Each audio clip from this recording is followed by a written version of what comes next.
Hello dear friends, welcome to WiFi exam guru. आप सभी को मेरा प्यार भरा नमस्कार। आप सब लोग कैसे हैं? आई होप, उम्मीद करता हूं सब लोग अच्छे होंगे, स्वस्थ होंगे, अपनी पढ़ाई अच्छे से कर रहे होंगे। दोस्तों, आज हम लेकर आए हैं जो पेपर में क्वेश्चन बनते हैं, बेसिक से कैसे बनते हैं और एडवांस से कैसे बनते हैं वो हम डिस्कस करेंगे।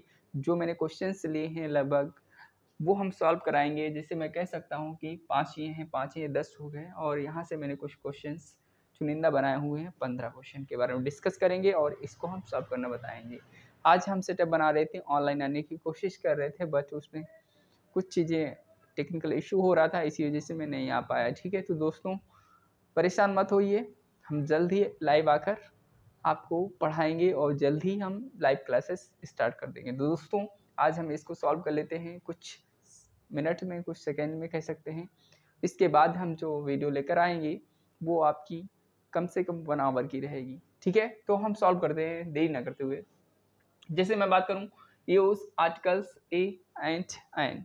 अगर इन दोनों में से मुझे आर्टिकल इस 5 क्वेश्चंस में भरना हो तो हम मेरे दोस्त इसमें से क्या भरेंगे? सबसे पहले मैंने बोला था कि जो फर्स्ट क्वेश्चन सॉल्व करना है इसमें हमें कौन सा आर्टिकल भरना है, ए या एन। आपको डिसाइड करना है इसमें से कौन सा आएगा। सिंपल सी बात है, अगर फर्स्ट लेटर हमारा वोवेल की साउंड कर रहा है तो एन आएगा, अगर हमारे कॉन्सोनेंट की साउंड कर रहा है फर्स्ट लेटर तो हमारा आ आएगा। मतलब यहाँ पे जो एम लिखा हुआ है, अगर मैं एम को देखूं तो ये कॉन्सोनेंट है, तो बच्चे बहुत सारे ए लगा देंगे, बट ए नहीं लगेगा। क्यों? क्योंकि ये हमारा ऐसे लिखा जाता है मेरे दोस्त, एम को ऐसे लिखते हैं, तो ये फर्स्ट लेटर हिंदी के वोवेल में आता है।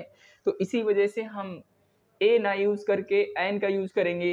बोलो यूज़ करेंगे या नहीं? तो हमारा यहाँ पे क्या हो जाएगा? एन हो जाएगा। ठीक है, इस तरह से करेंगे। सेकेंड वाला क्वेश्चन है हमारा, जैसे लिखा हुआ है SDO। अगर यहाँ पे हमें आर्टिकल ए या एन का यूज़ करना हो तो हम क्या यूज़ करेंगे? सिंपल सी बात है, मैं बात करूँ यहाँ पे साउंड कैसी आ रही है। लेटर तो दिख रहा है कॉन्सोनेंट है, बट यहाँ पे कॉन्सोनेंट होता है फिर बच्चे ए लगाते हैं, हमें ए नहीं लगाना है क्योंकि साउंड करना है। अगर मैं साउंड एस की निकालूं तो एस कैसे लिखेंगे? ऐसे लिखेंगे, और उसमें साउंड फर्स्ट जो आ रही है लेटर की उसकी वॉवेल क्या आ रही है हिंदी में। ठीक है, तो इस तरह से ए आ रहा है तो मतलब एन यहाँ पे भी होगा। क्या होगा? एन होगा। अगर बात करें इंडियन में तो यहाँ पे देखो वॉवेल है और वॉवेल की साउंड भी आ रही है, तो यहाँ पे भी क्या होगा? एन होगा। अगर हम फोर्थ की बात करें, यहाँ पे एनसीसी लिखा हुआ है ऑफिसर, ए और एन में से क्या आएगा आपको बताना है। तो यहाँ पे फर्स्ट लेटर हमें कॉन्सोनेंट है बट साउंड आ रही है एन, बोलते हैं क्या? एन। तो यहाँ पे हमारी साउंड हो रही है वॉवेल की, तो इसी वजह से हम यहाँ पे भी क्या करेंगे? एन का यूज़ करेंगे दोस्त। और अगर हमारा लास्ट की बात करूँ, फिफ्थ वाले पे ये लिखा है अमेरिकन, तो यहाँ पे हमारा फर्स्ट लेटर जो है वॉवेल दिख रहा है, साउंड भी वॉवेल आ रही है, तो इसी वजह से यहाँ पे भी हम लोग यूज़ करेंगे क्या? एन का यूज़ करेंगे। क्योंकि अगर वॉवेल होता है साउंड भी वॉवेल हो, कॉन्सोनेंट होता है साउंड अगर वॉवेल की हो, तो हम दोनों केस में हम लोग एन का ही यूज़ करेंगे। ओके, इतनी बात क्लियर हो गई आर्टिकल्स की। आगे बढ़ते हैं, क्वेश्चन नंबर 2 लेते हैं, find the error.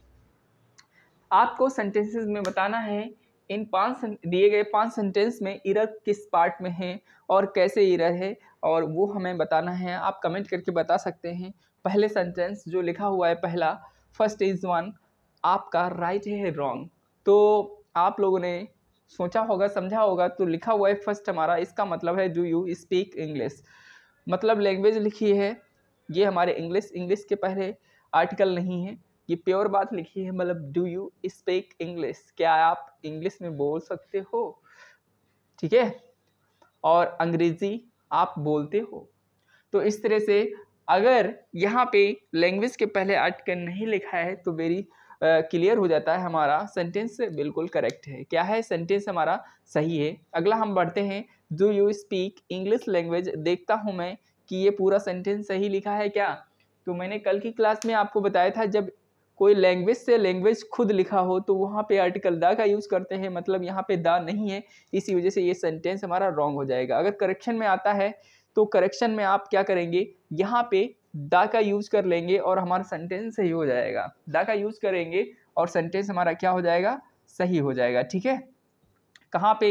English language से पहले। ओके, आगे चलते हैं, आगे बढ़ते हैं। लिखा हुआ है the English is spoken in England. मैं बात करूं, मैंने बोला कि लैंग्वेज से पहले, ठीक है, भाषा से पहले आर्टिकल द का प्रयोग नहीं करते हैं। तो यहाँ पे जो लिखा हुआ है द, ये पूरी तरह से गलत लिखा है। लैंग्वेज से पहले द लगना नहीं चाहिए क्योंकि आर्टिकल हमारा नहीं आता, मतलब ये भी सेंटेंस हमारा रॉन्ग है। आगे बात इम्प्रूवमेंट में अगर करना चाहें तो द हटाकर पूरा सेंटेंस सही हो जाएगा। आगे बात करें, सी इज़ अ ब्यूटीफुल। कल की क्लास में बताया था मैंने कि जो हमारा ब्यूटीफुल एडजेक्टिव, जितने भी एडजेक्टिव पार्ट्स होते हैं, ठीक है, प्लूरल प्रोनाउंस नाउन्स होते हैं, अनकाउंटेबल नाउन होते हैं, मटेरियल नाउन, ऑब्जेक्ट नाउन, इनसे पहले हमें आर्टिकल ए और एन का यूज़ नहीं करना पड़ा। मतलब ये चीज़ जो लिखी हुई है गलत है, अर्थात ये सेंटेंस भी हमारा गलत है। आगे बात करें, ही इज़ द ऑनेस्ट, ये भी हमारा गलत है क्योंकि हमें ऑब्जेक्ट नाउन है, ऑनेस्ट एक क्वालिटी को बता रहा है, एडजेक्टिव पार्ट है हमारा, उससे पहले केवल और केवल एडजेक्टिव दिया हो, नाउन ना दिया हो तो हमारा आर्टिकल द का यूज़ नहीं करते, मतलब ये भी हमारा गलत हो जाएगा। ठीक है, पहला ही सेंटेंस हमारा सही था, 5 में से एक ही सही था, बाकी हमारे गलत थे, आपको पता होंगे पहले से। ओके, आगे चलते हैं, क्वेश्चन नंबर 3 लेते हैं। इसमें आपको बताना है टिक द राइट आंसर। मतलब हमारा पहला क्वेश्चन है, उसमें ए और बी पार्ट है, आपको बताना है इन दोनों पार्ट में कौन सा हमारा पार्ट सही है। तो यहाँ पे देरी ना करते हुए मैं खुद ही बता देता हूँ, आपको वीडियो पॉज करनी है, उसके बाद बताना है आंसर क्या हो सकता है। इमेजिन करिए, सोचिए, लिखा हुआ है द टेलीविजन और लिखा है टेलीविजन। तो सबसे पहले बात करूँ, यहाँ पे हमारा ए ऑप्शन सही होगा क्योंकि जब भी हमारे इन्वेंशंस आते हैं उससे पहले हम आर्टिकल द का यूज करते हैं। सेकंड देखते हैं, टेलीफोन लिखा हुआ है, द टेलीफोन लिखा हुआ है, ये भी एक इन्वेंशंस का प्रकार है, जहाँ पे आर्टिकल लगा हुआ है वो हमारा वो वाला हमारा पार्ट सही है, मतलब बी पार्ट इसमें सही होगा। आगे बात करते हैं रेडियो और द रेडियो, मतलब यहाँ पे भी दोनों का रूल फॉलो हो रहा है, मतलब ये भी एक इन्वेंशन है। अगर खरीदने की बात करें, मैं कहूँ वो लड़की एक रेडियो खरीदती है, तो मैं वहाँ पे आर्टिकल ए और एन का यूज कर सकते हैं। बाकी हम इन्वेंशंस की बात करें तो वहाँ पे आर्टिकल हम द का यूज करेंगे। कोई भी, जैसे एरोप्लेन हो गया, टेलीफोन हो गया, रेडियो हो गया, इससे पहले हम द का यूज करेंगे। ठीक है, जब परचेज की बात आएगी, जैसे सी हैज बॉट अ रेडियो, ऐसे कह सकते हैं। ठीक है, तो इस तरह से यूज़ करना हो, सिंगुलर बनाना हो तो हम आर्टिकल ए और एन का यूज़ कर सकते हैं, बाकी हम लोग द का यूज़ करेंगे क्योंकि इन्वेंशंस है।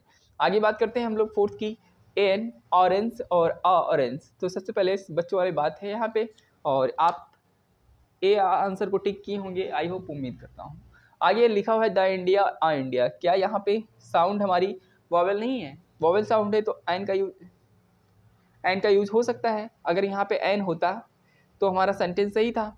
ठीक है, और मैंने बोला कि अगर कभी भी कम्युनिटी को शो कराना हो, कंट्रीज के नाम हो, उससे पहले दा लगता है, मतलब ये पार्ट गलत हो जाएगा, अर्थात हमारा ए पार्ट सही हो जाएगा। इस तरह से हमने 15 के 15 क्वेश्चंस को आज किया हुआ है और 15 से 20 बनाने की कोशिश की है। एक्स्ट्रा भी जानकारी यहाँ पे दी है मैंने, उसको भी ऐड करते हुए ये कह सकता हूँ कि आपने पहले लेक्चर जो मेरे बने हुए हैं 3, वो देख चुके होंगे आर्टिकल के, तभी ये कर पाएंगे, अन्यथा अदरवाइज पहले से आप जानकारी रखते हैं तो भी कर पाएंगे। ठीक है, तो all the best, take care, अपना ख्याल रखिए, स्वस्थ रहिए, मस्त रहिए। जय हिंद, जय भारत।